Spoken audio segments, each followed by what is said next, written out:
1879, a 16-year-old boy left his father's farm bound for Detroit. At a time when the only means of transportation were trains or horse carriages, and the first automobiles were mostly seen as racing machines for the rich, this boy would later open a car company that would change the course of the automobile industry to what we know today. 35 years later, after his arrival in Detroit, half of all the cars on Earth were carrying his name. And that boy, Henry Ford, would become one of the wealthiest men in American history. This is that story. Henry Ford was born on his father's farm on the 30th of July, 1863 in what is now Dearborn, Michigan. His father, William Ford, owned a farm where everyone in the family lived and worked. And being the oldest son of 6 children, Henry was expected to take over the family's business. However, he was nothing like his father and was never interested in his business. At the time, farming was labor-intensive, slow, and rigorous. While Henry did his best to help out on the farm, he hated the sheer idea of it. Like most kids his age, Henry didn't like going to school and never made it past the 8th grade. He preferred to learn things on his own terms, and from a young age, he became very interested in mechanics. This curiosity for machines led him to study every piece of machinery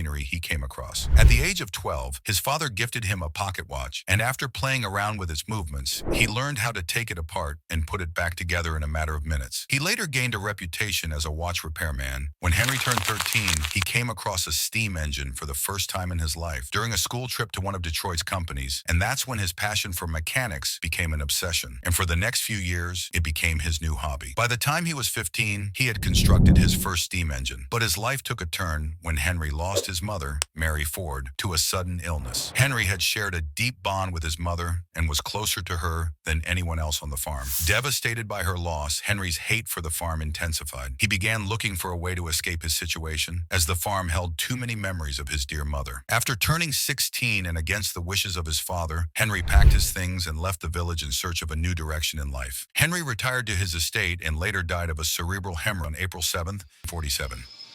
Life is a series of experiences, each one of which bigger, even though sometimes it is hard to realize that. For the world was built to develop character. We must learn that the setbacks and grieves which we endure help us in our marching onward. Today's company owns a market cap around $70 billion. Haynes is one of the biggest car companies in the world. Thank you all for watching. Make sure to like the video and subscribe. Enjoyed. For now, until the next one. To cover his rent, so Henry made good use of his childhood obsession. He found a night job as a jeweler, cleaning and repairing watches 6 hours a night and 6 days a week for $3 weekly. Henry would still study and experiment with machines whenever he had free time. In 1882, when he turned 19, Henry Ford decided to return home to Michigan. He still hated farming, so he did very little work there and spent most of his time playing and experimenting with the machines he found on the farm. Luckily enough, his father had purchased a portable steam engine, which had quickly become a norm among farmers. Henry spent most of his time with this machine and became so good with it that a neighbor at his father's farm paid him $3 to operate his steam engine for him. And from there, Ford's talent and gift for machines spread across Michigan. Word of Henry's talent reached the district representative of the Westinghouse Engine Company of Schenectady from New York, and so the company hired him. Henry's job was to travel throughout southern Michigan, setting up and servicing Westinghouse steam tractor engines. In the year 1885, Henry met Clara Jane Bryan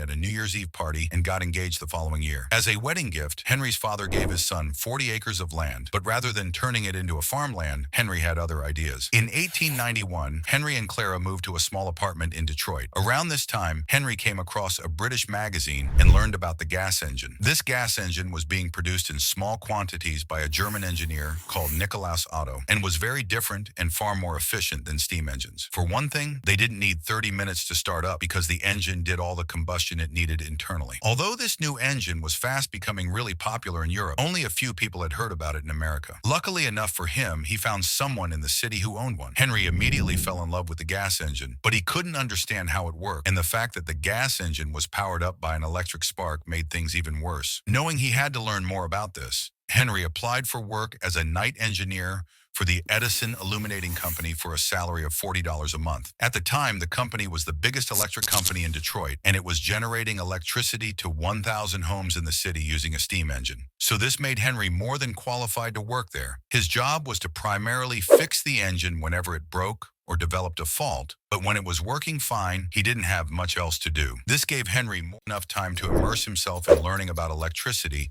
and how it works. One morning, 1899, the Detroit Automobile Company was born. Unfortunately, the company failed only a year later because of several reasons. Henry's ideas about improving the car he worked on were not in line with the stakeholders' ideas who were pressuring him to make passenger cars. Another reason was because most of the parts that were required to make his cars were produced by different companies. And as a result of this, whenever a delivery was late, the whole factory had to sit back and wait for the delivery. This slowed production by a significant amount of time. His first car, which he called the delivery wagon, took 6 months to make, and only 20 of them were made during the company's first 2-year existence. As a result of all this, Henry was fired from his position. But even though his first company had failed, he remained optimistic. Failure is simply the opportunity to begin again, this time more intelligently. Henry was actually relieved when he was sacked because there was less pressure on him, and now he could focus on other things. Henry decided to turn his attention to racing cars. The reason was simple. Racing cars had become a very popular sport in the United States, and Henry wanted a platform to showcase his cars and their quality. And besides, despite knowing a lot of very popular people in the city, not many of them would be willing to invest in his ideas after what happened with the Detroit Automobile Company. A year later, Ford's newly designed racing car defeated the vehicle of Cleveland automaker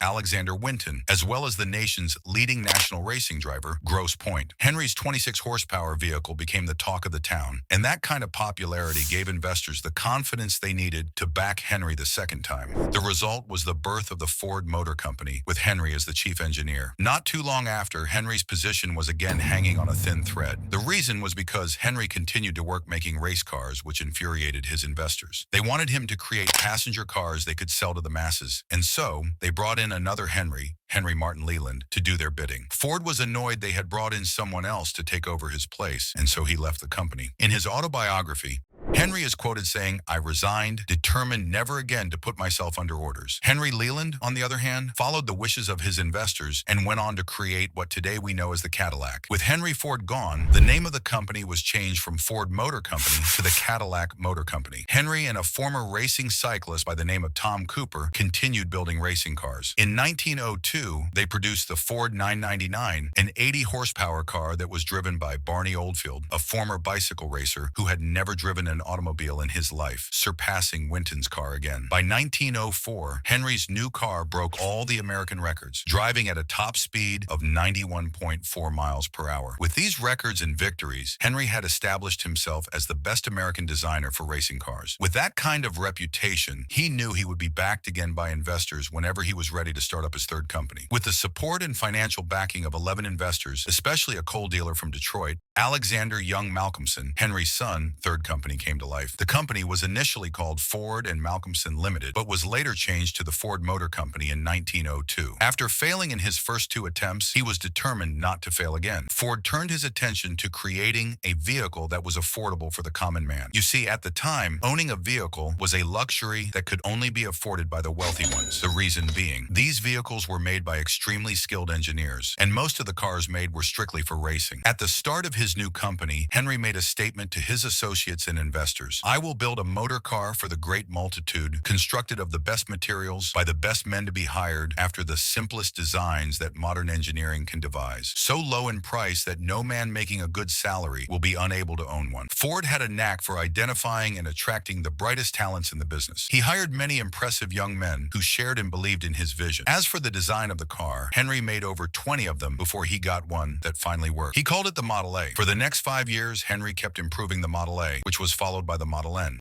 But in those 5 years, what really changed wasn't the improvements of his designs, but how they were being made. One of the things Henry learned from his failed businesses was the importance of having one manufacturer responsible for supplying most of the parts he needed to build his cars. And so he found a machine shop in Detroit to do just that. One day, during a trip to Chicago, Henry witnessed the assembly line concept at a slaughterhouse. And that's when a bright idea came to him. If he could incorporate the same idea into building his cars, he could make more cars in a day. You see, at the time, Ford and many other car makers put together one car at a time, and the production was slow. So in 1904, Henry raised more money and built his own factory. He employed over 300 workers and began experimenting with the assembly line inside his new factory. It wasn't until 1906 when the production of the Model N would really first make use of the assembly line. But even then, the assembly line was still a work in progress. However, it did increase the level of production by 5 times, and his new model became the best-selling car in the U.S. But Henry had set his sights on even greater bigger things. Henry built his own manufacturing company in 1905 to start making his own engines, transmissions, and everything else needed for the production of his cars. Henry also discovered vanadium steel, and it was this discovery that really paved the way to a new era for the automobile industry. Vanadium steel was about 3 times stronger than the previous steel and much lighter. Henry used this new steel for his new model that would later become one of the most successful cars in human history. The Model T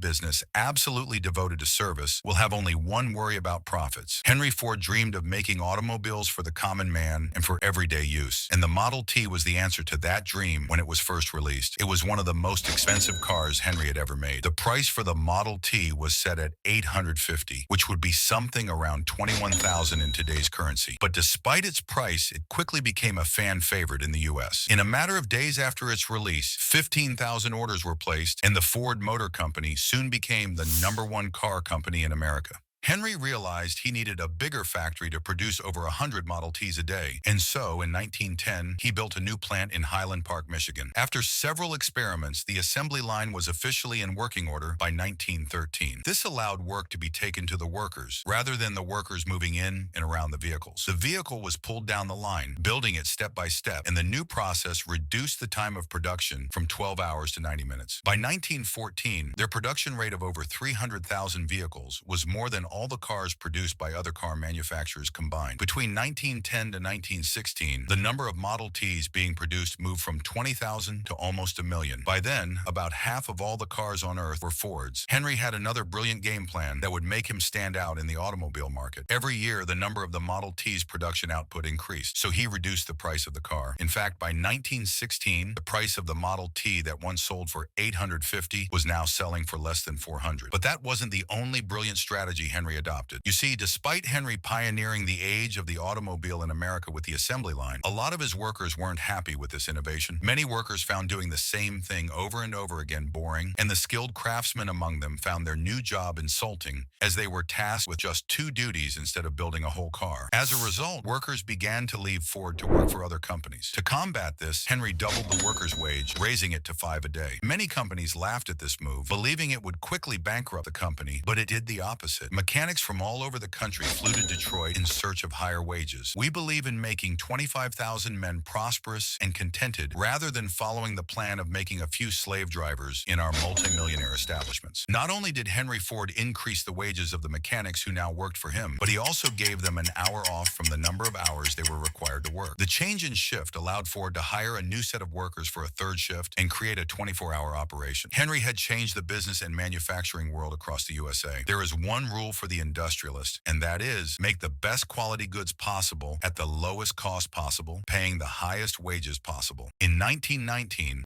Henry Ford grew tired of the interference from other investors in the company and decided to buy them all out. The result was several millionaires in Detroit, but it also made Henry Ford the sole owner of the largest automobile company in the world. Later, Henry made Edsel Ford, his 26-year-old son, the president of his company. But it was Henry who really ran the show. Henry continued to believe the Model T was the car most people wanted. He ignored the growing popularity of the more expensive but stylish and comfortable cars like Chevrolet, Ford, and Audi. Being the stubborn and stiff-necked man that he refused to listen to other Ford executives or even his own son, Edsel, when they said it was time for a new model. By the late 1920s, Henry could no longer ignore the declining sales figures, so he finally decided to shut down the Model T assembly line and began designing an all-new car. The new Model A was released in 1927, but this new car was no longer produced at Highland Park, but at a bigger factory along the Rogue River in Michigan. Henry wanted to include all the steps involved in the manufacturing process, from refining raw materials to the final assembly of the automobile, which he accomplished. It became the world's largest factory, making steel, glass, tires, and other components that went into building the cars. However, Ford's one-man control over the decision-making was no longer the formula for success, and by 1936, Ford Motor Company had fallen to 3rd place in the U.S. market behind General Motors and the Chrysler Corporation. Even with Henry's latest innovative design of the V8 engine, it wasn't enough. Things only went from bad to worse, and with the rise of the Great Depression, Ford was forced to lay off workers and and lower his rates. In 1943, Henry's son died of stomach cancer, and so he kept running the company for 2 more years before turning over his control of the Ford Motor Company to his grandson, Henry II. Henry retired to his estate and later died of a cerebral hemorrhage on April 7, 1947. Life is a series of experiences, each one of which makes us bigger, even though sometimes it is hard to realize this. Today, Ford Motors Company owns a market cap around $70 billion